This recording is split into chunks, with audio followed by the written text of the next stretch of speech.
Greetings, ladies and gentlemen, boys and girls, one and all. I'm your host, RidleyRavineIceCream, and welcome back to another episode of the show. Last episode was all about Pikmin 1, Nintendo's new and unique real-time strategy game that was released early into the GameCube's lifespan. It was a charming game that was quite different compared to other Nintendo titles available, captivating audience and critics alike. Players fell in love with the Pikmin and its tight gameplay, while critics praised the graphical potential, the uniqueness of the game itself. Pikmin was even nominated and received 2 awards, one from BAFTA and another from the Academy of Interactive Arts and Sciences, going on to sell over 1 million copies over the course of its lifespan. Not bad, Pikmin. Not bad at all. You guys are the real troopers, let me tell you. And when the game does well, sequels are sure to follow, and that's what today is all about, Pikmin 2. Like Pikmin 1 before it, Pikmin 2 was originally released on the GameCube and re-released as part of the new Play Control line for the Wii in 2009. However, North America wouldn't get Pikmin 2 for the Wii until 2012 as one of the last games released by Nintendo for the Wii through the Nintendo Selects line. Other countries got Pikmin 1 and 2 for the Wii in 2009. As for why North America had to wait so long, there's no official answer. My best guess has something to do with the licensing agreements in the United States. The big collectibles this time around in Pikmin 2 is the treasures. And these treasures are real-world items. Floppy disks, strawberries, rubber duckies, a 7-Up bottle cap, or even a plastic pickle jar. Totally not sponsored, by the way, but yeah, that's real-world items. These treasures were present in the original GameCube version and carried over to the Wii, but were changed in the Switch version. So what originally was the Duracell battery before is now just some generic battery. As well as the Pikmin singing I Know Uta. This was a song made in Japan to promote Pikmin 1. And it ended up becoming a pretty big hit in Japan. More so than the game itself, if you can believe it. So popular, the developers included it in Pikmin 2 as an Easter egg when you have 20 of each Pikmin present.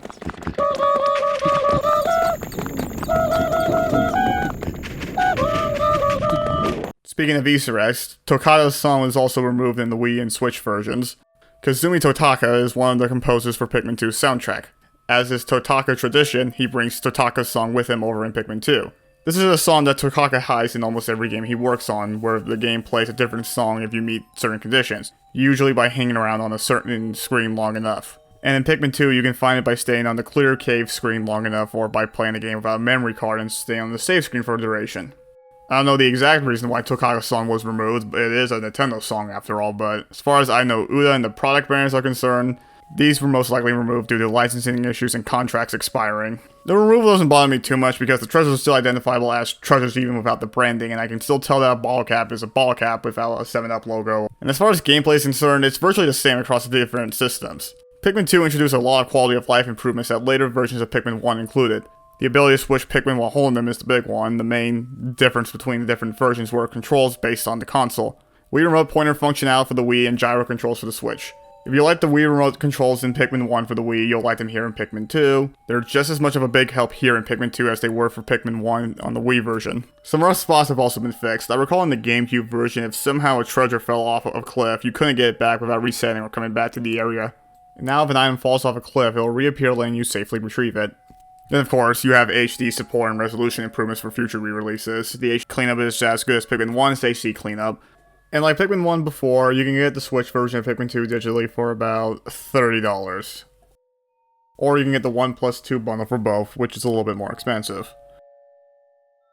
No matter the version, you can't go wrong with any version of Pikmin 2 as far as gameplay is concerned. Whatever version you want comes down to your own personal taste. Alright now, the different versions are covered, much simpler than before, and development for Pikmin 2 follows suit. Like Pikmin 1 before it, Pikmin 2 is the product of Nintendo Entertainment Analysis and Development Division, formerly known as the Nintendo Research and Development Team 4. A lot of returning staff in the first game is here again. Shigfume Hino and Masauchi Abe are directing again. Takashi Tezuka, known primarily for his work on Super Mario and the Legend of Zelda series, was a progress manager during Pikmin 1's development, but is now one of Pikmin 2's producers, along with the returning Shigeru Miyamoto, who is acting as a producer once again. Hajime Wakai is also returning again as the composer for Pikmin 2's soundtrack, and as I've mentioned earlier, joining Wakai in the music department is Kazumi Tokaka as Pikmin 2's sound director. Kazumi Tokaka is the composer in his own right, providing music for other Nintendo games like Link's Awakening, Luigi's Mansion, Mario Paint, and Yoshi's Story to name a few. With a lot of returning staff, the developer's goal was to refine the process. Miyamoto wanted to challenge the developers to complete a game in only a year with the development beginning in 2002. Most of the original Pikmin's development was spent on refining the vision and core of gameplay loop for the game. And that's a normal iterative game development process. Come up with an idea, implement it, test the idea, and collect feedback, then act on the feedback. And you repeat this process over and over and over again until it comes time to release the game. With a sequel, most of the core gameplay loop is already decided. You want to expand on already existing ideas, refine mechanics further, create new ideas, and possibly act on ideas that were cut during development for the previous game. The game was originally supposed to be released in December of 2003, but the developers chose to delay the game to further refine and improve mechanics. As the developers' main goal wasn't just to improve on the foundation of the original Pikmin, stating that they also wanted to make a point addressing feedback from the first game. The main complaints most players had with Pikmin 1 was the game's time limit and short length. The developers made it a priority to remove the time limit in Pikmin 2 and expand the content, making sure that even though the time limit is gone, as was the challenge it provides when alongside it, the development team made sure to add a new content that would not only compensate for the removal of the time limit, but also expand the game's length. The development process was much smoother and simpler than the first games, and the marketing continues this trend. Nintendo didn't create a new flower or song this time, but they did enlist Wataru Yamaguchi to create clay models of the Pikmin and Olimar to be used in the marketing. You can see them in the various promotional materials for the game, cover art, trailers, and commercials leading up to Pikmin 2's release date in 2004. The clay models are nice and give Pikmin 2 a unique presence compared to the others in the franchise. I can always identify Pikmin 2 material just from the clay models alone. Other than that, Pikmin 2 had the usual game marketing. You have your normal E3 trailer and US commercial before the game's release, but yeah, that's about it for development this time. Yeah, like I said, it's much simpler than before. Nintendo wanted to make a sequel, they developed the game, marketed it, and released it. Nintendo's primary goal with Pikmin 2 was to address feedback and expand on the game. So what do you say we start Pikmin 2 properly to see how well Nintendo accomplished this goal? Our story this time begins with a quick recap of the previous game, basically explaining how Olimar crashed the ship, met the Pikmin, repaired the dolphin with the Pikmin's help, and returned home. But we have some new details about Olimar's employer. Beforehand, we knew Olimar was an intergalactic space traveler by trade, but this was the game that introduced the Hokotate Shipping Company, an interplanetary shipping company, and the hard times they've come under while Olimar was marooned on the Pikmin planet. When Olimar returns home, he's greeted by his boss, the president of the company, and Olimar's co-worker and fellow pilot, Louis. I hate Louis! Yeah, I'm jumping the gun a bit here, but I hate this character. I'm sure the Pikmin players in the audience can guess why, but as for the exact reason, well, we'll circle back around to that. Getting back on track, the president informs Olimar that Louis was attacked by a space rabbit that ate his valuable golden pick cargo, forcing him to sell off assets, including Olimar's personal ship, the Dolphin. You know, the ship that we spent so much time and effort to repair in the last game, so it's great to see that just ripped away from us. Everyone is shocked and surprised by the news. Well, Olimar and the president are surprised by the news. I don't think Louis seems to care at all. I wonder why. But the shock doesn't last long, for everyone soon discovers that the souvenir Olimar brought back from the distant planet is worth a lot of money. More than an entire year's salary according to the president. Wait, does he mean his salary as the president or Olimar's salary as an employee? Does this mean Olimar's underpaid? A working family man and underpaid? Shoot, Olimar really is Nintendo's most relatable protagonist. Upon hearing the news that there's more treasure on the Pikmin planet, the president sends Olimar back to the distant planet to find more treasure to pay off the debt. Olimar is sent off back to the planet with no time to reconnect with his family, but this time with Louis and a different ship in tow, and making sure they avoid the meteor this time for a safe landing. Olimar and Louis reunite with the Pikmin, and they set off collecting treasure to repay the debt. And that's pretty much it. Yeah, that's just the story. Well, okay, we get more story once enough treasure is collected to pay off the debt. Olimar and Louis return to Hokotate. Well, Olimar returns to Hokotate. Louis somehow got left behind. Not that he seems to care. In fact, he seems all content by his lonesome. I wonder why. But back on Hokotate, once the president learns that there's more treasure on the planet, he sends Olimar back to gather the remaining goods, but since Louis is missing, the president comes with Olimar instead. And eventually the two find Louis, defeat the large creatures seemingly between them and Louis, and collect all the remaining treasure. And then they return home back to Hokotate. Again. But not before the Pikmin say goodbye to Olimar as he leaves.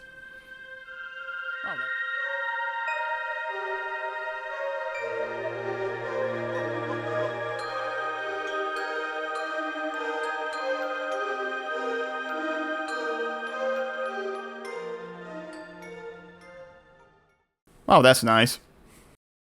But that's about it for the story. Yeah, that's about it. On its own, Pikmin 2 is adequate for a game story giving you a goal. You have your premise, providing the setting, characters, and a goal to pursue. I liked Olimar from the last time, and I'm happy to play as him again, and I'm happy Pikmin 2 continues to let me see his inner thoughts. The first game had Olimar's captain logs at the end of each day, and though the log is replaced with emails now, Olimar's journal provides the same function over in the game's Piccolopedia. It's great to read and see Olimar's thoughts about the various treasures, why he named them and how they remind him of his family and what he thinks the treasure's purpose is. Like this mushroom he calls a gross shroom, where he thinks eating one will make someone larger and wants to test it on the purple Pikmin. You think Reggie eats those mushrooms? I feel just like a purple Pikmin. Well, there are some personal entries, like how his daughter is growing older and beginning to have an interest in jewelry. There's one about the stars had promise and mystery to Olimar. We have the Piccolopedia now, letting us observe the creature's movements and attack patterns. And Olimar continues to provide data entries, letting us know facts about them and how do they function. It's good for gameplay purposes, but I'm also glad to continue to know more about Olimar and how he feels. Louis, meanwhile, gets these cooking tips after you find him again after clearing the debt, where he provides advice on how to eat different creatures. What's edible and what's not. I can't tell if I'm supposed to find that funny or concerning. But, yeah, Louis. It's his debut game and he's a big character in the franchise, so let's talk about Louis. Louis. I said earlier I don't like him and I mean it. Gameplay-wise, he's no different than Olimar, but story-wise, he's a completely different case. Louis is probably the closest thing this franchise has to an actual villain. And perhaps the most evil Nintendo character. Yeah, I'm not kidding. Compared to Bowser, Louis shows no remorse or care for others. He doesn't get comeuppance like Ganon or Ridley. There's no good intentions that get misunderstood like King Dedede. I dare say, Louis is a sociopath who only does what he wants. As is later revealed in Louis' Dark Secret, there was no space bunny attack that ate the golden pick carrots. In actuality, Louis ate the cargo himself, with the short explaining that Louis couldn't help himself and his appetite led him to eating the golden pick carrots himself, and lied about the space bunny when he returned to Hokotate to avoid trouble, making Louis responsible for selling off the dolphin, company assets. Heck, I'm pretty sure it's safe to assume that tons of Hokotate employees got laid off because of this. Olimar going straight back to the distant planet before seeing his family after his encounter with life and death being stranded. Every Pikmin death that occurs in this game is the direct result of Louis' actions. The president's hardship, everything. All because of Louis. And guess why I don't like this guy? And if you think I'm being too hard on Louis, you take one look at him and tell me if he looks remorseful or apologetic about this at all. But the question that I'm asking in all this is, why? Why is Louis this way? It's often said that Shigeru Miyamoto wanted Pikmin to be very different from Mario. It's why the Bulbors resemble mushrooms, and why instead of using mushrooms to help the player, they're enemies that the player and the Pikmin attack. Olimar is also similar to Mario, with Louis being similar to Luigi. You can hear the similarities when the names are said together. Mario, Luigi, Mario, Luigi. Olimar, Louis, Olimar, Louis, Mario, Olimar, Luigi, Louis, Mario, Louis, Olimar. Luigi. So I guess in the spirit of making Pikmin different from Mario, instead of having the player 2 character be like Luigi, a nice, friendly, helpful brother, Louis is an annoying, gluttonous co-worker that only makes things worse and is trying to kill Olimar. I'm not exaggerating about that, by the way. Yeah, Louis does try to kill Olimar. I mean, it's all but confirmed that the final boss, the Titan Dweevil, this massive, gargantuan spider wielding multiple weapons, capable of slaughtering hundreds of Pikmin with ease, is actually peaceful, and Louis managed to hijack its brain. Meaning, Louis is actually using this spider to carry around these deadly weapons to try and kill Olimar, the president, and the Pikmin. And this isn't the end of Louis' heinous actions. Believe me, there's more where this comes from in Pikmin 3. Pikmin 2 isn't the end of Louis and his misdeeds. If the goal was to make me hate Louis, then mission accomplished. I'm still waiting for the day I get to give this character some much needed comeuppance. As for the other characters, the ship gets in on the action providing sales pitches for the different treasures, being a smart aleck describing what the Hokutates think each treasure's purpose is supposed to be, wondering how treasures taste, and complaining about not being able to. Okay, that's actually kind of funny. The president doesn't really write a lot. Instead, he ends up sending you emails letting you know how things are going for him while the debt is being repaid. With the occasional email from one of the pilot's family members, Olimar's wife, kids, Louis' grandmother, the president's wife, and the occasional spam email. It's not much, but it lets us know more about the world outside of the pilots and gives you something to look forward to at the end of each day. The new characters are a good addition and I enjoy the characterization for them. But as far as the story and plot goes, compared to the first game, it's not as compelling to me. In the first game, Olimar's crash landing and his survival made him very endearing. But now he's here because it's his job to pay back the debt. There's also a matter of themes and atmosphere. The first game had a real survival, isolated, mysterious, dread, man versus nature themes and atmosphere at play. While present in some areas, it's definitely downplayed. Part of Pikmin 1's mystique was the setting of the distant planet, not fully knowing what it was with little clues, but now it's pretty obvious with the treasures that the planet is just Earth in the far future, with Olimar and the Pikmin being very small creatures. And now that I know the answer, it makes the planet less intriguing. This is actually something that I think was improved by removing the brands in the Switch version, as it provides a less clear image of what the planet actually is. It makes you think, wonder what the planet is and what the history of this place is, which is what the first game accomplished with its environment with skulls and the like, or Olimar's logs. With the time limit gone, the survival aspect is also gone as well.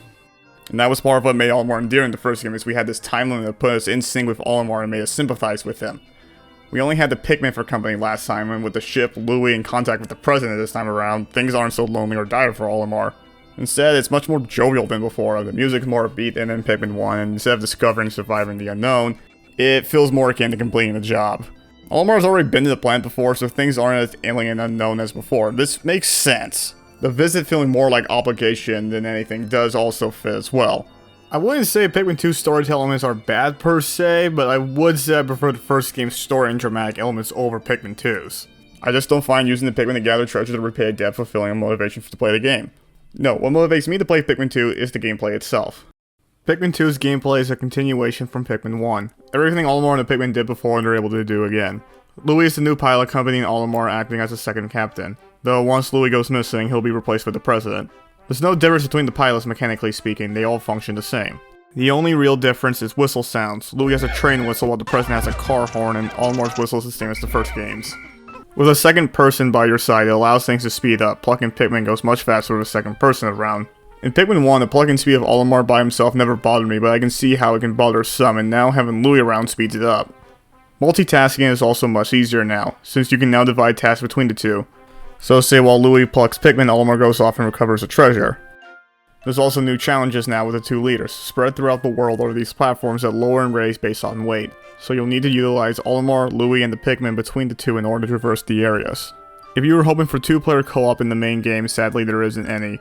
The developers did consider having multiplayer in the main story, but it was cut due to having to rework the entire game around it if they wanted co-op action.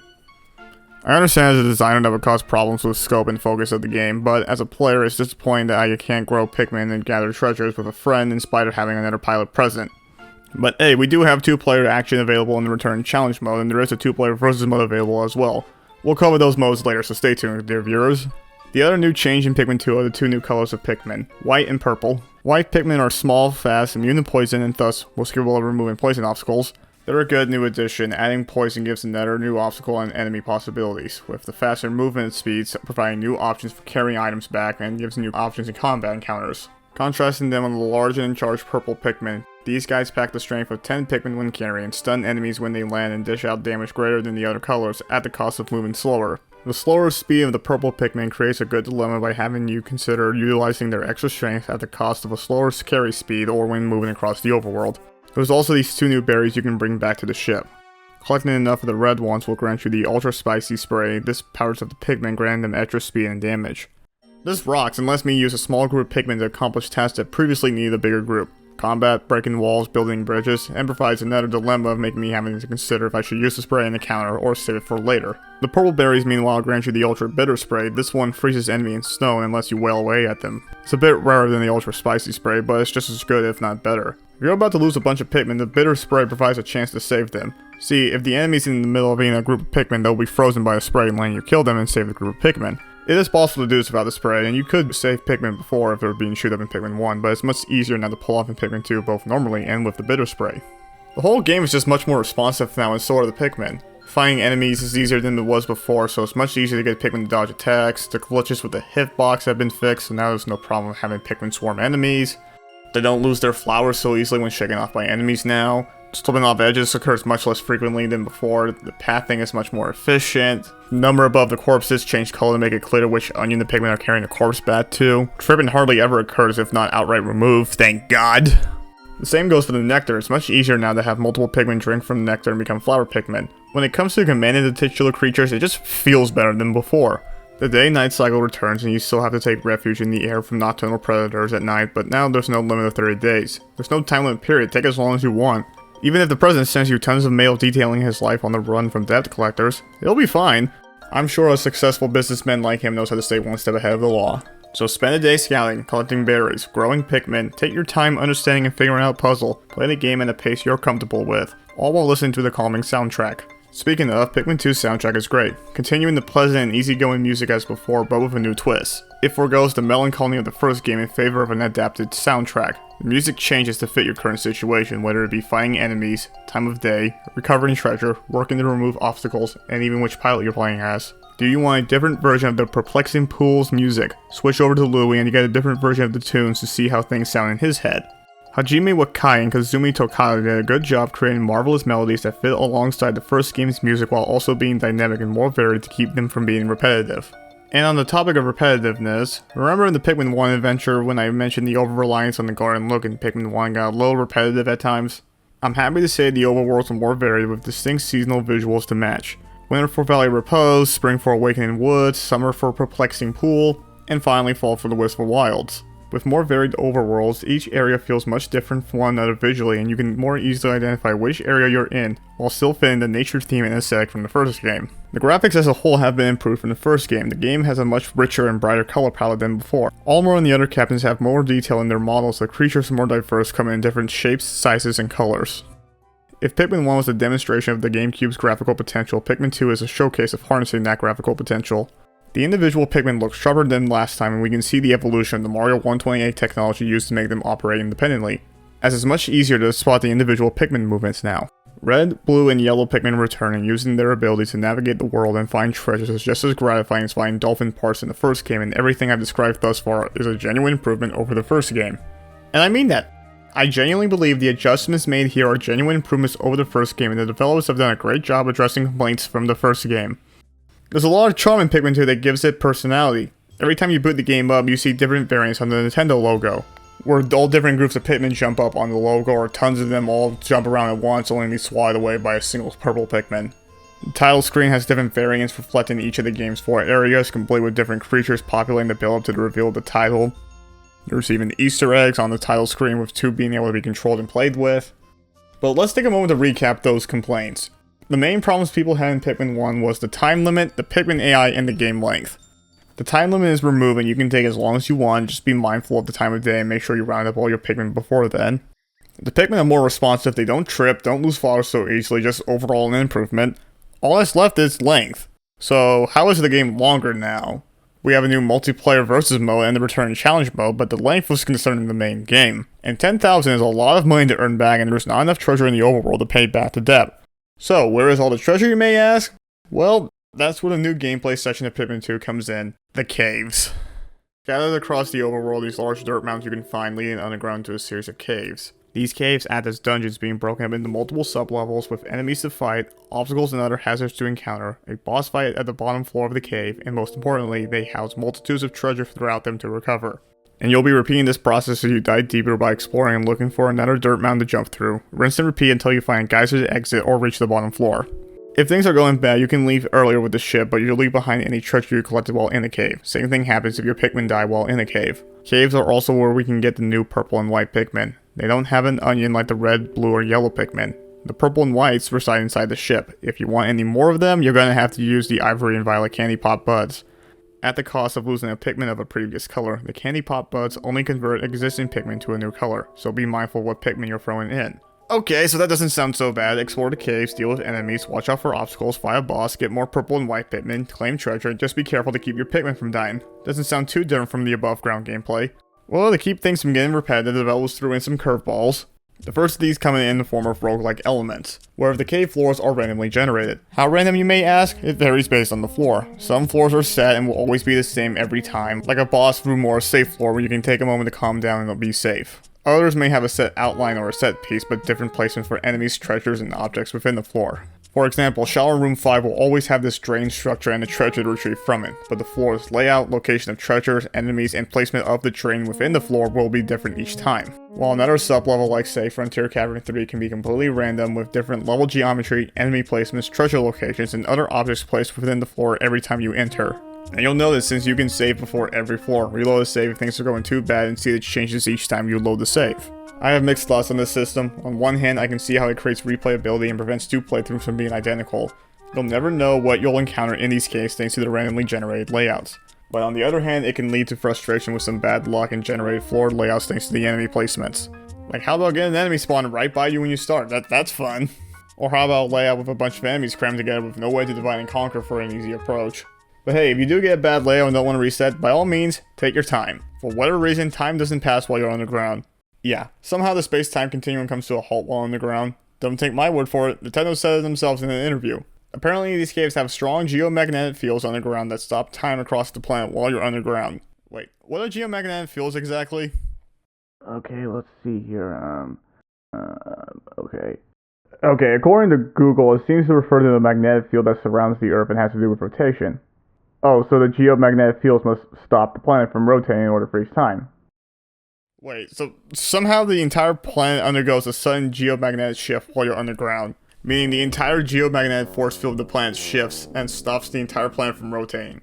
And is able to occur every time Olimar and the others enter a cave, meaning that Olimar, Louie, the Pikmin, or the ship, character stated by Nintendo to be smaller than a Nintendo GameCube disc, managed to create a geomagnetic shift big enough to affect the entire magnetic force field of the entire planet by going into underground caverns below a planet's surface that managed to last for the entire duration while they're underground. But doesn't cause significant damage so that when they leave, the planet is able to resume rotation with no effect on the planet, wildlife, or anything else for that matter. That is also at the same time able to occur every time they go underground into a cave without any problems to the planet whatsoever. How does that happen exactly? Look, time stops while you're underground. That's what happens, that's what's important, that's all we need to know. What's also important is the treasure, that's why we're venturing down into these caves in the first place. There's a lot of treasure in the caves, and waiting for you at the bottom of each cave is a special treasure you can collect after defeating the boss. Treasure that doesn't just help pay off the debt, but one that also doubles as an upgrade for the pilots. Things like immunity to fire, electricity, reducing damage, a faster run speed, attack combos letting you recreate a meme, lining up caves, expanding the size of the whistle, to even letting you call buried Pikmin out of the ground with the whistle. Which, fun fact, that was originally part of Pikmin 1, but was cut, so it's cool to see it here brought back in Pikmin 2. But anyways, the upgrades are nice rewards for reaching the end of a cave and defeating its boss, and helps provide replayability as you may want to prioritize a certain cave in the second playthrough to get its upgrade sooner. Even challenge mode is unlocked this way. Challenge mode returns and it's unlocked by getting the key from the Citadel spiders, and this is a Mario 2 reference, right? Look, the key looks just like the Mario 2 USA one. But perhaps the most important upgrade is the first one you collect, the prototype detector, allowing you to detect treasure, effectively replacing the whimsical radar this time around. You still have a map letting you see the area, the location of Pikmin, caves, and exits in the caves, but the location of treasure is absent. So there goes any chance of planning, letting you know what the treasure still needs to be collected and the surroundings for treasure so you can bring the appropriate Pikmin and not waste time. It's all gone now. Now you can only wander around hoping to find treasure. That's a bit odd, but I can adjust. Collecting treasure isn't that different from collecting dolphin parts, just bring the Pikmin over to the treasure where they'll carry it back to the ship. It's the same for above ground and underground. Eating by an enemy, so you'll have to fight and kill them with the Pikmin, or they may even be buried underground. New to Pikmin 2, some treasure will be buried underground. Digging it up is as simple as bringing Pikmin to the location, they'll automatically begin excavating the goods. But first, you'll need white Pikmin to make it visible, and once it can be seen, the other Pikmin can join in. Yeah, that's the other ability white Pikmin have besides their speed and poison immunity. They can find buried treasure thanks to their red eyes. But how do you find the treasure? Well, there's no X that marks the spot, you have to rely on the detector to tell you there's treasure there. It's not a problem above ground if you don't have any white Pikmin, you just go fetch them and bring them back over, no problem. But in caves, you can't get additional Pikmin, you have to bring them with you into the cave. But we have some issues before even entering the cave. See, before you enter a cave, you'll be given a prompt, basically explaining what obstacles are in the cave, how many Pikmin you have coming into the cave, and what kind of hazards are even in the cave, like poison, fire, or electric hazards. So that way you'll know what Pikmin to bring into a cave in order to be prepared for any obstacles you encounter. However, any buried treasure inside the cave isn't listed, so even if there's no poison hazards listed before entering a cave, you can still find buried treasure inside that cave, and if that happens, you'll be up a creek without a paddle with no means of digging up the buried treasure. The game's usually pretty good about placing white Pikmin flowers in caves to compensate for this, but some caves don't even offer white Pikmin flowers and you still have treasure buried within them. I guess this would make you think about making white Pikmin in case you don't have any, but you may not have any white Pikmin and you can still miss the treasure. But what about this situation where you find a white flower Pikmin but think you don't need any white flower Pikmin because there's no buried treasure listed, or you just don't want any? Regardless, not having an indication of buried treasure before entering a cave is just stupid and bad design. If I don't see a need for white Pikmin before entering the cave, I'm not going to waste numbers on unneeded Pikmin. Those are numbers I can use on the types needed for the obstacles inside the current cave to make my journey inside that cave easier. If the game gave a warning about any buried treasure inside a cave before entering, there wouldn't be any problems. I know from my years of playing this game what caves have buried treasure inside them and when to bring the white Pikmin for them, but first timers aren't going to know that their first time, and they may even grow frustrated if they discover if there's buried treasure inside that cave and not have any white Pikmin present, so that means they're going to have to make a second trip to recover it. And some of these caves have buried treasure deep inside them, so you'll have to wait a while before you can go dig for the treasure, and even once you find it, you still have to wait until you find a geyser to leave with the unburied treasure to have it count. If you want to avoid this not make a second trip, it means always entering caves with white Pikmin present and making sure they don't die, even if there's no poison obstacles inside your current cave, which gives the white Pikmin priority and that affects the balance. But that's just the tip of the iceberg for Pikmin balance in this game. Remember in Pikmin 1 when I said yellows were underused while reds were overused? Well, now it's been inverted. Yellows are definitely the overpowered choice this time around. The yellow Pikmin are once again capable of reaching higher locations with throws, and there's a lot more airborne enemies in Pikmin 2, which yellows can deal with easier than the other Pikmin colors. Same goes for boss fights. The other types can still fight them, don't get me wrong, but yellows definitely have an easier time fighting these targets. The yellow Pikmin's ability to carry bomb rocks has been removed, which I'm glad for because they were too situational and difficult to be used in combat. To make up for the removal of bomb rocks, the yellow Pikmin has been given a new ability. It's the Electric Boogaloo Hour for yellow Pikmin here in the sequel. Yellow Pikmin now have an immunity to electric hazards, but not just any immunity, they're the only Pikmin who won't be instantly killed by the electric hazards, making them the first priority whenever electric obstacles or enemies are present. Red Pikmin retain their fire immunity and deal extra damage to enemies in combat, but these advantages are eclipsed by the purple Pikmin's superior strength. I can't overstate how powerful purples are in this game. Even more deadly enemies can be taken care of with ease by throwing purples and just stun locking them to death.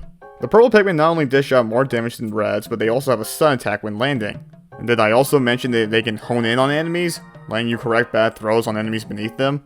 Or how about the fact that they can ground air enemies? They're resistant to blow-in, or even shake off projectiles from enemies like the Gatling Groings. This applies to the above ground combat too, but above ground, the purple's combat advantage is balanced by their slow speed when carrying things back, the day time limit, and puzzle solving to retrieve various treasures. But without the time limit or puzzles in the caves, it becomes the purple's playground where they rule as undisputed Pikmin champions, even when going up against the other elemental hazards. Take fire geysers for example. The geysers return again from Pikmin 1, but now they can be disabled with Pikmin attacks. But any Pikmin can safely handle this. See, if a Pikmin catches fire, you can whistle them and save them just fine.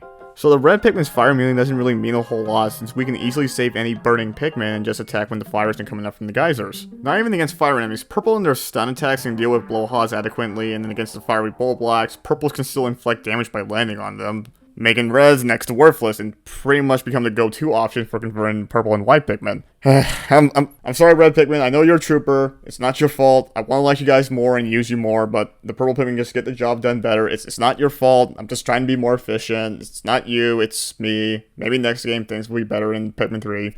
Now get inside the candy pot, bud.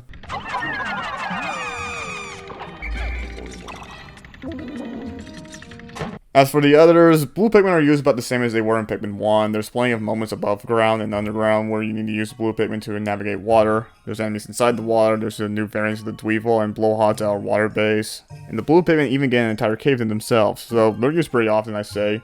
And my problems with the buried treasure aside, the white Pikmin are used regularly throughout the game, and being able to hurt enemies when eating gives the whites more option in combat, even though I don't personally use it that often. And their faster speed gives you more unique options in boss fights where you can outrun certain attacks instead of just running for cover and hiding from them. Speaking of fighting, we have enemies, and Pikmin 2 has a lot, mostly new bestiary of all kinds residing within the caves, and these enemies make up the second curveball in the caves.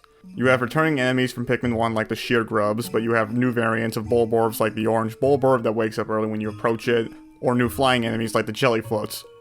Hermit Crawmad is one of my favorite new enemies. This guy challenges your positioning, waiting for you to get close to its hole before lunging to grab a Pikmin, where you can either dodge its lunge attack and safely retaliate against it while it returns to its hole for a quick and safe kill, or if the Crawmad grabs the Pikmin, you race to kill it before it drags the Pikmin back into its hole. Continuing the rule of combat from the first game where there is a method for a quick kill with no Pikmin deaths while still allowing the enemy to kill groups of Pikmin, giving the player the ability to save them. Other enemies that follow this rule are the Creeping Chrysanthemum and the Cloaking Baronet. These are good additions and fun to fight, and they're not overly punishing. I also like the designs of the new enemies too. Each creature is varied and unique, with some like the aforementioned Creeping Chrysanthemum using camouflage to blend in, which continues the nature influence and design philosophy from the first game while also making the creature stand out on its own. And the enemies that do return in future Pikmin games, I'm happy to see them return, and I have Pikmin 2 to thank for introducing them. But for the enemies that I'm glad were introduced here, there's also plenty that I don't like. Enemies like the careening Doriji bug and canning larva, their attacks are too strong for my liking and that makes me dread fighting them. For the careening Doriji bug, this thing attacks by dropping bomb rocks on you. It can very easily kill lots of Pikmin and has a habit of sneaking up on me from behind dropping bombs while I deal with another enemy. So if you see one of these guys in the cave, go for them first and immediately. Because there was nothing that made me tear my hair out more than losing a bunch of Pikmin to being caught in what blast one of the Doriji bug's bombs my first time playing. As for the cannon beetle enemies, they're just dull. They're not that different from the blowhogs. They just shoot these boulders and are insta-kill to the Pikmin and can very easily take out large groups if you're not careful. That's pretty much my main problem with most of the enemies in this game. Most of them either have attacks that kill large groups of Pikmin easily, or they have a lot of health to the point where you need lots of Pikmin to dish out damage to make decent progress. Which creates a dilemma, and normally I would say that's a good thing for a video game, would be good design on the developer's part. But here, we have an optimal solution for this dilemma, using a small team of purple Pikmin and their high damage to easily dispatch the enemies, which goes right back to what I was saying moments ago about the purple Pikmin being overpowered. Now, some may say, just don't use the purple Pikmin since they made the game too easy and boring. I disagree with this. Now you're stuck dealing with enemies that have large health and can easily wipe out a squad of Pikmin. On top of this, you can't get any additional Pikmin while in a cave. Whatever number you bring down into the cave is what you have until you leave, which only justifies spamming purple Pikmin against the enemy to prevent Pikmin deaths. So I hope you don't suffer too many casualties and have to encounter any obstacles, enemies, or bosses that need lots of one type of Pikmin color. If you want more Pikmin in the cave, you better look for a Queen Candy Pop Bud or a wandering Bulbmin with followers you can recruit. Right, Bulbmin. They're a strange case. According to the game's Piclopedia, Bulbmin are these parasitic Pikmin eaten by Bulborbs and have hijacked their bodies and can possibly do this to other creatures. Is that what the Onion did to Olimar in the bad ending in Pikmin 1? I would be more weirded out by that, but two things. One, Bulbmin are great conceptually. Suggesting the Pikmin are parasitic and manage to hijack a Bulborb's body raises questions about the Pikmin. It falls in line with the mystique and eeriness Junji Mori wanted to instill in the Pikmin when he designed them in the first place. And second, Bulbmin are just neat and great gameplay-wise. They don't have any weaknesses and can take out any hazard safely. They're only limited to the caves and stay behind when you leave. They're just straight-up good additions, being flexible with most approaches, and I'm happy to have them in the game when they let me. And Bulbmin are the first of the game's new roaming enemies. Roaming enemies act just as their name implies. They roam around looking for food and are happy to make the Pikmin their next meal. And there's two main varieties, the biomechanical new Gatling Groinks, and the return of the indefatigable Bulbears. Alright, so in addition to all these other enemies, we now have some ones that move and chase us down. Okay, that doesn't sound so bad, but wait, we're still not done yet. Do you see this Bulbear that I just defeated? Do you see that little circle bar above the corpse? Do you see how it's refilling itself? Well, if that circle manages to fill itself back up, that means the Bulbear is going to come back to life and the fight will restart. Same thing goes for the Gatling Groink. If you don't want that happening, it means carrying back the corpses back to the Onion, or more likely, the ship. Which, by the way, we're just throwing them inside the cargo hold. We're not breaking the body down like the Onion does. Couldn't the Bulbear still come back to life and break the ship from inside? Regardless, that means one more thing to deal with on top of all the other obstacles in the caves, and one that punishes you for staying in place and not moving.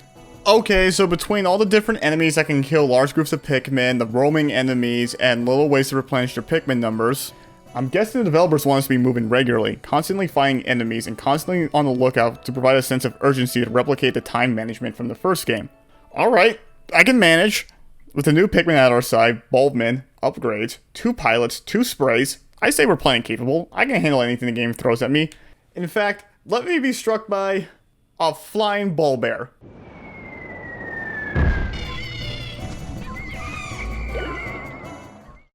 Right, the falling objects. Here's our third curveball. As you start exploring later caves, you'll start encountering falling objects. Most commonly is things capable of killing large groups of Pikmin like falling rocks and bombs. Or it could be a random enemy falling out of the sky, like Bulbears, Wallyhops, and Dwarf Bulburbs. Wow.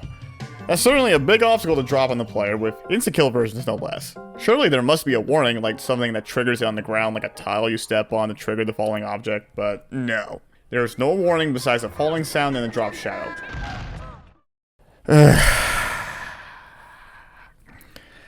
If they were going to do this, I really wish they kept it limited to just small enemies or having something on the floor to trigger it in addition to the shadow. Smaller enemies like Dwarf Bulborbs take a second to respawn before attacking and are weak enough to be killed if they manage to eat a Pikmin, making the surprise manageable. Because otherwise, dropping rocks, bombs, or an entire Bulbear with no warning that can start an attack while falling and eat Pikmin with little to no time to react is a bit much, especially considering that they can drop at any point with next to no warning. So even though the Pikmin are breaking down a wall, digging up treasure, or carrying something back, don't take your eyes off them, because at any time, any object can fall out of the sky and onto the Pikmin, and take out a huge chunk of your army. Don't bother trying to remember where the triggers for the falling objects are, because that is one of the things that changes when the floor is loaded in alongside the enemies and treasures. And it's because of this, that in later caves, my first move is to take one of the pilots and explore the level manually to see the terrain and activate the traps and falling objects. But wait, I can't always do that because there's roaming enemies that punish me for staying in one place for too long, and some of these traps won't activate unless there's Pikmin present, so even scouting ahead isn't a surefire way to keep the Pikmin safe. Okay, developers, make up your mind. Do you want me to rush through these caves and go in a fast, intense game of micromanagement, or take my time dealing with obstacles while slowly and methodically dissecting deadly enemies? Because let this be a lesson for any inspiring game designers. If you want to make an idea for a game, it doesn't matter how insane the idea is, it doesn't matter what that idea is. Commit to the idea. The game will be more cohesive and better designed because of it. Pikmin 1 was committed to time management. Everything in that game revolved around it in some fashion, making you decide how much time you should spend growing Pikmin, collecting ship parts, with the developers making sure that fighting enemies or gathering ship parts can be done quickly. If you don't commit to ideas and design around them, then you get confused situations like the caves in Pikmin 2, where the game cannot decide if it wants to kill you or gently massage you with very little in between. You wanna know what happens when you have a cave that is 100% designed around an idea? Take a look at Glenn's Kitchen. It's one of my favorite caves in the game.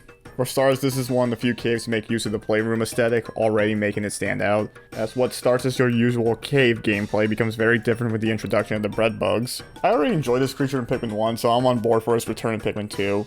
In Pikmin 1, this creature only went after pellets and dragged them back to its nest. You would need to utilize multiple Pikmin to beat the bread bug in a game of tug-of-war and have it bonk its head on the onion in order to hurt it. And in Pikmin 2 it's the same, you still fight the bread bug the same way in the game of tug-of-war. But instead of pellets, it targets enemy corpses and the treasures, creating a game where you look to retrieve the treasure before the bread bug does. The entire cave is designed around this gimmick, giving you obstacles that impede your progress or making you move. Anode beetles are scattered throughout to create electric walls and prevent you from carrying back items and treasures. This creates a dilemma where you have to decide if you want to remove the node beetles for a safe passage, or you let them stay to get the treasure first and risk the Pikmin being caught in between their electric communications with their friends. Those armored cane beetle larvae located in later floors and designated areas so you know when to bump into them, and their attacks are meant to keep you moving. There's a bull bear in one of the later floors. I think it's supposed to be your introduction to bull bears roaming in caves, but because you're moving, there's a little chance of getting blindsided by the bull bear. You also learn that carrying a bull bear's corpse back to the ship is a way to stop them from reviving if a bread bug grabs it and you engage in a game of tug-of-war where you hurt the bread bug. And again, even if the bread bug manages to get the treasures before you do, you can still fight it by having it carry back an enemy's corpse and still beating it in the game of tug-of-war that way, giving you a failsafe even if you miss the treasure. The other enemies are small enough to just take up your time and provide a distraction between you and the bread bugs, and the boss's environment is made to replicate a picnic where you mimic ants carrying back food. It stands out because it's one of the few times the caves use gameplay and environmental storytelling. I actually have a lot of fun in Glenn's Kitchen and think this is the potential of caves if they committed to the design. It also just makes me wish bread bugs were used more in Pikmin 2 than mostly relegated to Glenn's Kitchen. They could have helped make the other caves stand out. They're underused honestly, they only appear in Glenn's Kitchen and one sub-level in Dream's Den in the main game. The other caves all kind of just blend in together. If you were to show me footage of the different caves, it's difficult to tell them apart. Otherwise, there's not much to differentiate them from one another besides an enemy or treasure themed. The random generated layouts just make the caves blend in together, and on top of that they all reuse aesthetics. There's a dirt look to them, a garden look, a metallic look, a shower tile look, or a playroom look to them, and it just makes them all blend in after a while. There's very little in the way of set pieces to give caves a unique feel and immersion to them. To give an example of what I mean, the shower room has sub-level 4 where you crawl through these pipes and then slope to resemble going down a drain. That's cool, that's neat.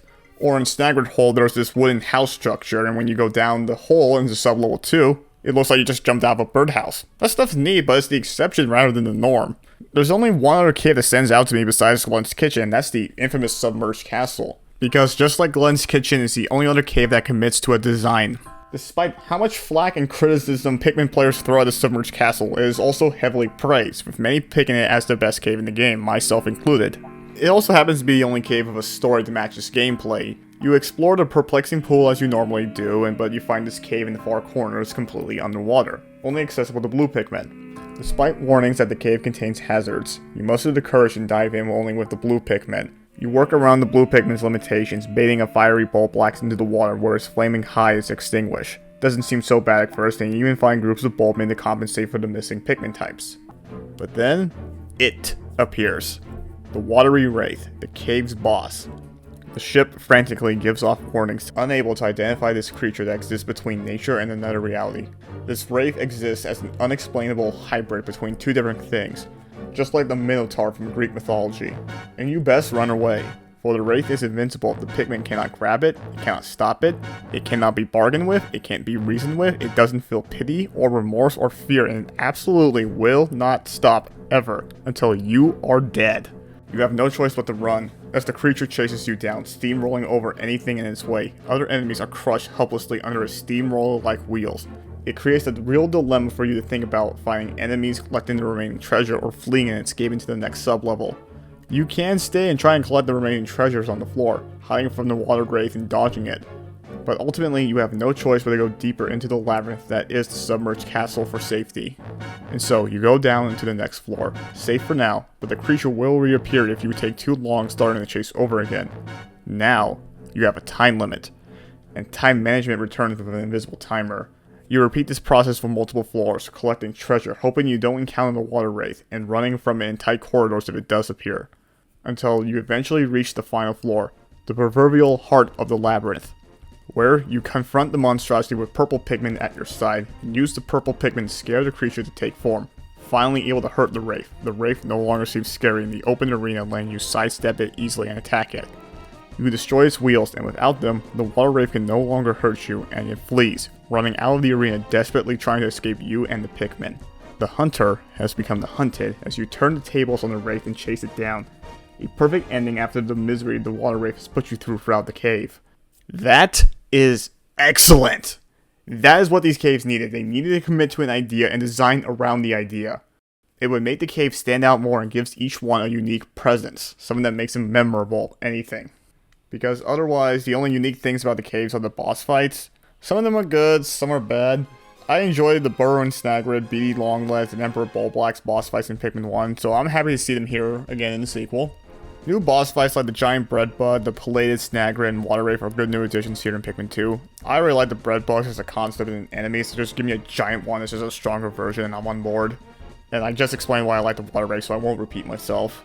Palated Snagrid is a good evolution of the Burrowing Snagrid, since this one has the foot at its end, allowing it to chase you and elevates its head, making throws more difficult. It gives the yellow Pikmin's higher throws additional purpose while still following the traits of the Burrowing Snagrid, letting you swarm it with Pikmin as it emerges from the dirt if vulnerable to sun attacks.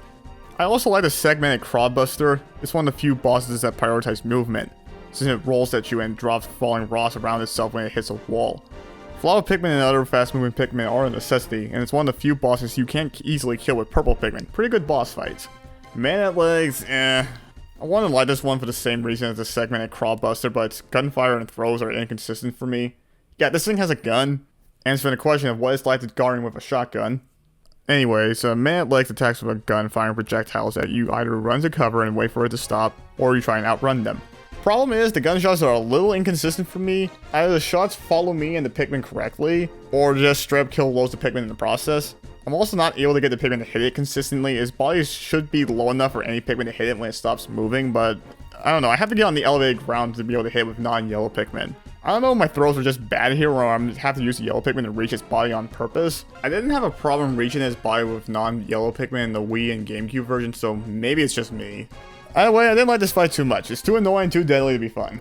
Raging Blaster is just a gimmick fight. It'll target whichever pilot you're playing as, so if you split up your captains on either end and just switch often, you can easily stun lock it. There's not much here besides that, so there's not much to screw up.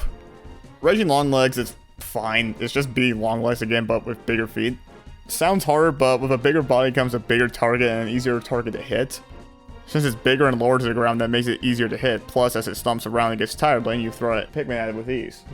And with added range from either Wii Remote pointers or the Switch version, this fight is pretty easy, all things considered. I don't even have to try and dodge its feet underneath it. But if we're talking bad fights, Emperor's Bulblax, I have a bone to pick with you. Did we really need to fight Emperor's Bulblax 3 times? As the first boss of the game, I have no issues with it being simple there. But adding falling rocks to the third encounter isn't enough to justify a third fight. It was fine with just 2 because the second time adds these bulborb larvae that are somehow more dangerous than the boss itself. For some reason, these larvae are able to gobble up Pikmin like candy, and once the Empress starts rolling around, she often kills them for you, and it's just the same fight otherwise. And it goes on for a while and gets very monotonous very quickly. I so desperately wanted to fight the final boss, but I sadly have to lump the Titan Dweevil in the bad category. Why is it in the bad category, you may ask? Well, it's a couple of reasons. The Titan Dweevil carries items that attack for it. Each of these items are corresponding to each of the Pikmin types: fire, water, poison, and electricity. May I remind you that electric hazards are insta-kill to all but yellow Pikmin. Okay, so just prioritize the electric hazards and deal enough damage to make the items fall down and remove them from the fight. Well, the problem with that is that the items are just high enough that only the yellow Pikmin are able to consistently reach them. The only other time is when the Dweevil is attacking with said item, which hurts the captains and the Pikmin weak to it. Turn this fight that is supposed to test your positioning and throws of all Pikmin types into a yellow-only encounter, where you just tank the hits, whistle yellow Pikmin to safety, and just repeat until you reach the final phase where all Pikmin types are able to join in and just wail at this thing.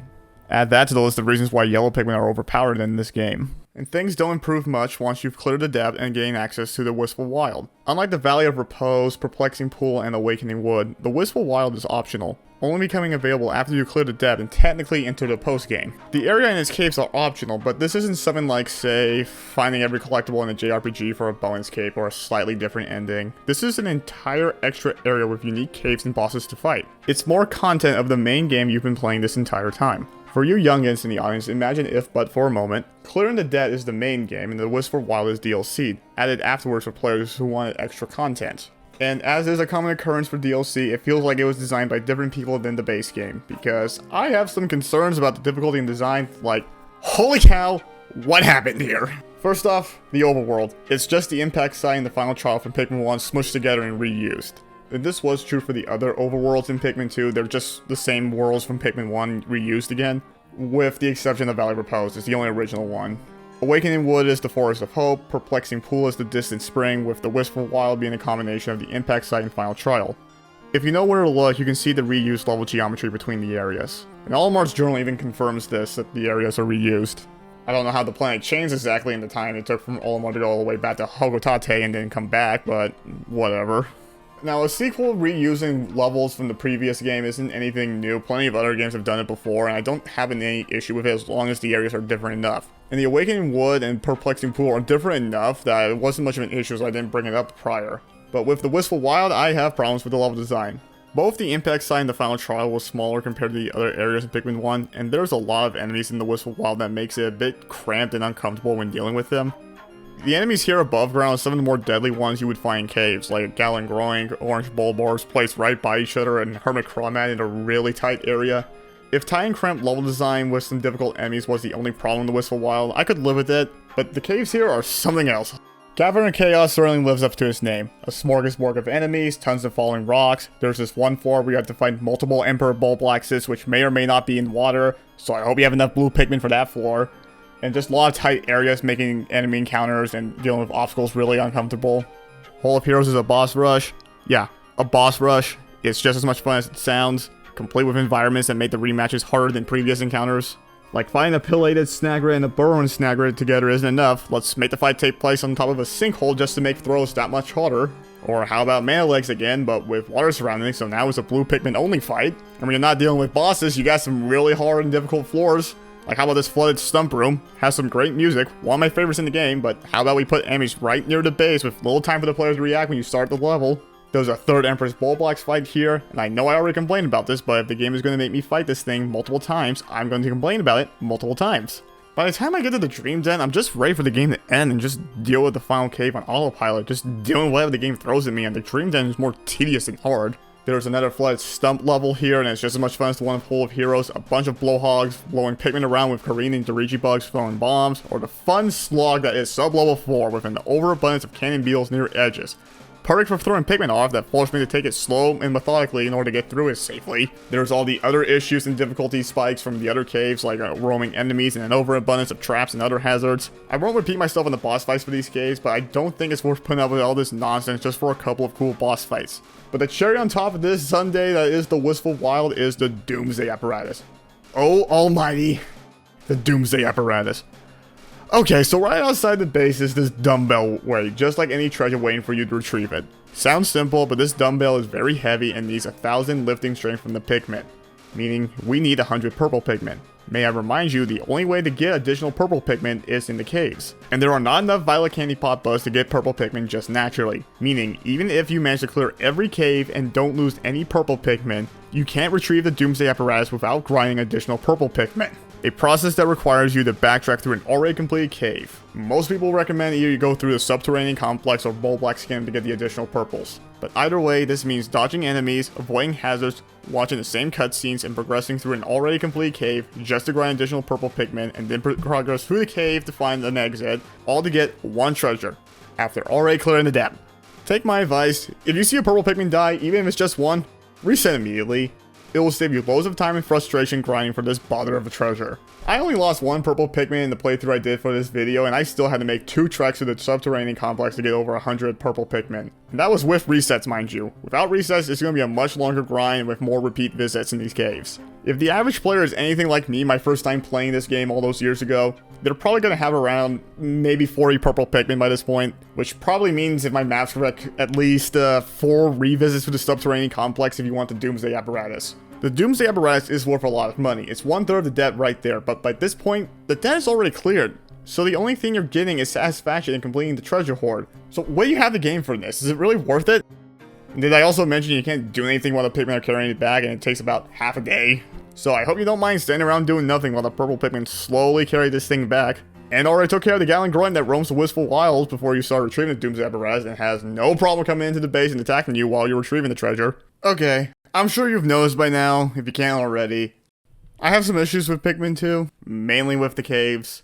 I'm trying to be positive about the caves, but aside from Glenn's Kitchen and Submerged Castle, there's not a lot to praise that I haven't already. Let's see, is there anything else that's good about the caves? They do have some good music, I'll give them that. The caves all have their own music, and they follow the same dynamic rules as the music above ground, with different pieces of music depending on whether or not you're playing as Olimar or Louie. And most of the cave music are my favorite pieces of music from Pikmin 2. When I get to hear it. You know what I do here in the caves?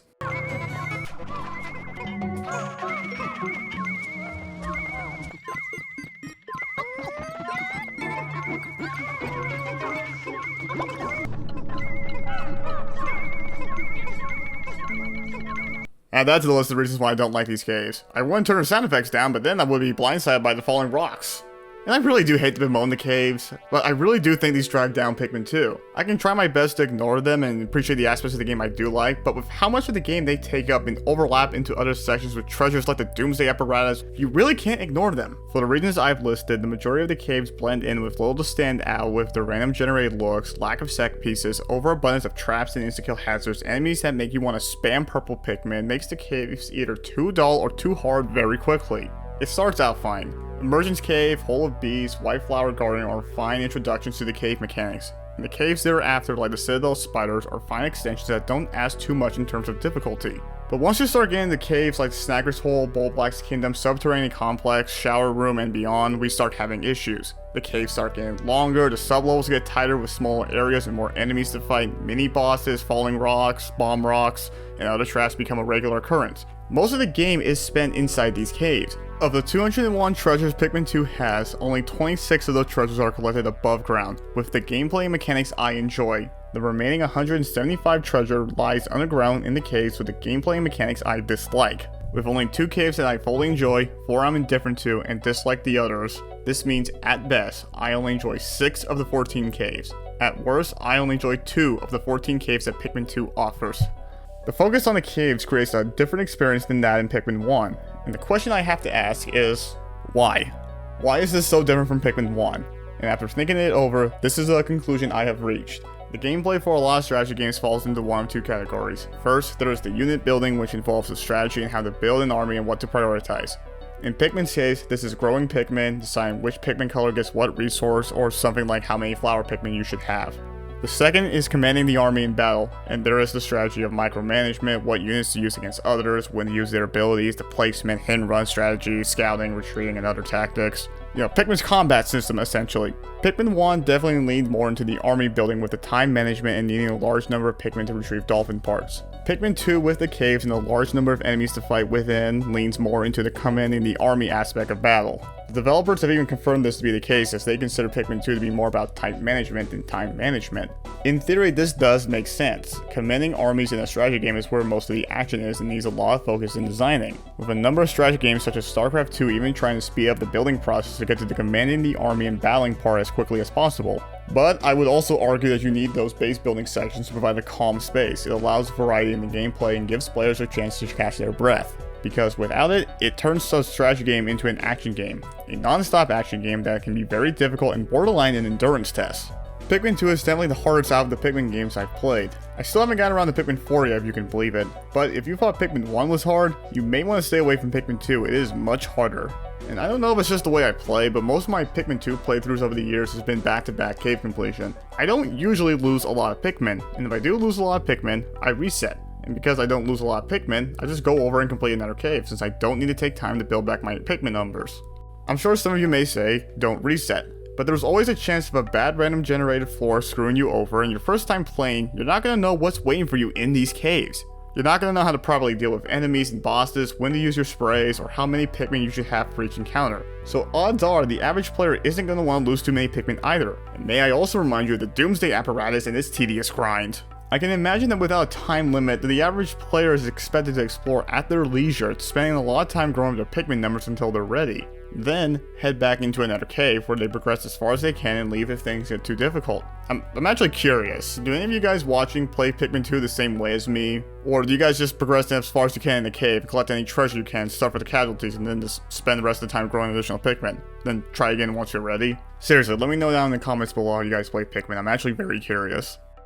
Because otherwise, collecting treasure is the only thing that really matters this time. It doesn't matter if you clear all the caves, defeat all the bosses, or how fast you do it all. No, the only thing that matters is if you collect enough treasure to pay off the debt, or even collect all the treasures. And if you do want to collect all the treasures, that's when we start running into most of the problems I have with the caves. With treasures like the Doomsday apparatus, navigating these caves with very little Pikmin deaths becomes extremely difficult very fast. Oh god! Snitchbug! Snitchbug! Do not go near the edge! Do not go near the edge! Get away from the edge! Oh crud, crud, move it, move it, move it, get out of the way, get out of the way! Did that enemy just notice me? That enemy just noticed me. Go away, go away, go away! Okay, now we just need to dodge these enemies here. Oh, hey, what the heck? Okay, put me down, put me down! Pikmin, get out of there! Pikmin, get out of there! Okay, what just fell? Did someone just fall? Okay, that was outside, it wasn't near me. Okay, that's fine. What just fell? Someone just fell right now, what was it? It's just those tadpoles. Oh, great, bombs, bombs, lovely. Get out of the way, get out of the way, get out of the way! Was that a purple Pikmin? Confound it, that was a purple Pikmin, now I gotta reset. Okay, where is that treasure? Ah, finally, here's the treasure. Oh, what the heck? Where did you come from? No, no, no, no, no, no, no! Get out of there, trooper! No, no, no, no, no, no, no! Oh, crud. Seriously, all that for that much treasure? It's only worth that much. Okay, let's try this again. Alright, try number 2.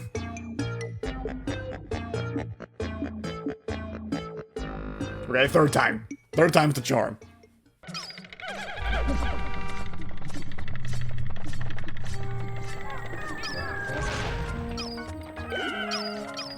Okay, alright. That's enough. I think I've covered everything I want to there in a single player. Is there something better in the other modes? Actually, yes, there is. One of the best things in Pikmin 2 is the new 2-player versus mode, where you and another player duke it out as Olimar and Louie. You grow and fight with Pikmin in a race to either steal your opponent's marble, or retrieve 5 smaller marbles scattered across the field. Versus is a great addition. It's good fun to duke it out with another player to compete for resources. Having all the hallmarks of real-time strategy games, utilizing scouting, gathering resources, having multiple different strategies, misdirecting opponents, everything you want is here. It really puts your micromanagement and Pikmin strategies to the test, trying to decide whether to grow Pikmin, attack the other player, retrieve marbles, utilize the sprays to your advantage, or look for these cherries. That gives you a special effect with a roulette wheel that will either hurt your opponent, or help you out. And these cherries are seriously powerful, granting you additional sprays, dropping Ross on the other player, free additional Pikmin, or spawn an enemy on the opponent's base. That's a fun one. It gives the means for a losing player to make a comeback, so that way things don't get too lopsided. The There's several different arenas to fight in, complete with different enemies to continue for increased possibilities. And Versus mode also uses the same random generated layouts for the levels, just as the caves do in single player, so no multiplayer bouts will take place in the same arena. And when you have a friend who's just as skilled as Pikmin as you are, it provides great dynamic gameplay that keeps rounds from getting stale. The Versus mode is a great addition to Pikmin 2 and I'm really grateful for its inclusion. But we're not done with 2-player action yet. If you want 2-player co-op action, then we'll grab the look over in challenge mode. Like Pikmin 1 before it, Pikmin 2 sports a challenge mode. But the mode has seen some major changes this time around. Instead of trying to grow as many Pikmin as possible within a single day, it's about completing a cave with a predetermined amount of resources and a time limit. Yeah, more caves. That's great. But the time limit does speed things up, and the challenges are designed around a shorter session, so they don't overstay their welcome. Kind of wish the caves were like that in the main game, to be honest. And hey, it does allow for a 2-player co-op, letting you and a friend work together in some real-time Pikmin strategy game action. And completing caves with a buddy speeds up the process and allows for unique encounters. You can fight Raging Boister here in one of the challenges with 2 players, and that leads to a different experience than single player, where the 2 players bob and weave to get his attention while throwing Pikmin on his back. That's cool, that's neat, that's different. There's some good frantic action to be had here with friends. Thanks for the help, Overlord. Sorry you got stuck with the controller that drifts. Hopefully Nintendo fixes the drift with the Switch too. The keyword being hopefully. But like in Pikmin 1, challenge mode is all about how high of a score you can rack up. What makes the score go up this time though is how much money you can gather in the challenge by collecting either treasures or enemies, how many Pikmin are alive by the end, and how much time you have remaining. And challenge mode is just as much fun as it was in Pikmin 1. Racing against the clock to complete caves and collect as much treasure as possible to improve your scores is good fun for those who enjoy that sort of thing. I personally prefer growing Pikmin, but if you like navigating the caves, I can see the appeal for others. However, there is one big change with challenge mode this time around that turns the entire design philosophy on its head that makes me question the entire mode. Okay, so here's the thing. Challenge mode has a reward now if you manage to complete a challenge without losing a single Pikmin. You'll get a pink flower rank. Complete every challenge with pink flowers and you'll unlock the cutscene, Louie's Dark Secret. If you don't care about improving your score and just want Louie's Dark Secret, that completely changes the playstyle for the mode. Because the only thing in challenge mode that matters is getting through without losing a single Pikmin. Getting pink flowers is the only way to unlock Louie's Dark Secret, which leads me to my big issue with challenge mode this time around. The challenges are either too easy or too hard. Easy because the challenges are short. Some only have one floor. If I'm trying to get a pink flower, then I'm ignoring the enemies and treasures, only focusing on getting the key and leaving. Which kinda goes against the process of collecting treasures and enemies to increase my score in the mode before running out of time. Spending time going after treasures only increases the risk of losing Pikmin and makes it more likely I'll need to replay a cave to try again for a deathless Pikmin run. And that's where challenge mode being too hard comes in. Because if you want to complete challenge mode and unlock Louie's Dark Secret, it doesn't matter how much treasure you collected or how high your score is. If a single Pikmin dies at any point in challenge mode, doesn't matter how far you are, then you better reset and get used to seeing Armor and Louie being carried away by the ship. And some of the later challenges can get quite obnoxious. Dealing with 3 bull bears and their dwarf followers without any purple Pikmin, falling objects and enemies with no warning, so at least challenge mode is consistent with the main game in that regard. Tying cramped placement of obstacles and rematches with boss fights, and I groan at just the thought of facing these bosses again, let alone doing them deathless. Because there is nothing more aggravating challenge mode than getting far into a challenge and coming up at the end, losing 1 Pikmin, then having to throw all the progress I made out the window just to start over from the beginning for another shot. I know it's my fault for trying to get an optional reward, but that doesn't mean there aren't design problems in the process of getting an optional reward. A process I feel goes against the entire design of the mode and does more harm than good. If getting the pink flower in challenge mode was based on the score and not Pikmin deaths, I think I would have enjoyed this mode and unlocking Louie's Dark Secret more. It would provide a reward for skilled players while allowing some room for error, giving purpose to the other collectibles and enemies in the sub-levels while allowing the mode to follow the score attack design from its predecessor and feed back into itself. If I'm just playing through to complete a challenge or going for a high score, then I think the mode is good fun and can enjoy myself. But if I'm going after pink flowers and Louie's Dark Secret, then the mode becomes too difficult to be enjoyed. And really, that's how I feel about Pikmin 2 as a whole. Pikmin 2 is a game that if I'm just playing casually, just trying to clear the debt, going after the treasures and caves I want, I think it's great. Growing Pikmin and retrieving treasures on the overworld is just as good, if not better, than retrieving dolphin parts in the first game. The Pikmin AI is better, the world is more colorful and varied, the bestiary is bigger and better than before, the new Pikmin and sprays are fun to use and open ways for new combat encounters. Pikmin 2 is a much better looking game and runs much smoother than the first one. The journal for the treasures and Piccolopedia are a fun read. The cave provide means for replayability with different sub-levels every time you enter, and rewards letting you prioritize different caves for different playthroughs. And multiplayer is another great addition that makes the game feel more complete. But if you try and complete Pikmin 2, it begins to have problems. The caves take up the bulk of your game time here and it's mostly the same thing throughout. Going down into the cave, searching for and killing all enemies, dodging hazards, collecting treasures, and watching the same jumping and falling animations over and over and over again. Trying to complete this game by collecting all treasures becomes extremely repetitive, extremely difficult, it wears out its welcome, and is nowhere near as replayable as the first game to me. Pikmin 2 is also a much longer game than the first title. It took me about 6 hours to clear the depth, 14 hours to gather all treasures, and it'll be even longer if you go on to complete challenge mode to get Louie's dark secret.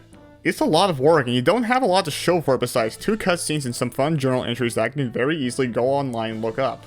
If you're just playing to clear the debt and call it a day, then Pikmin 2 is great, better than Pikmin 1 in a lot of ways. But when most people talk about beating or completing Pikmin 2, they usually mean collecting all 201 treasures. And when it comes to collecting all the treasure, then I'm sorry, but I think Pikmin 2 is inferior to Pikmin 1.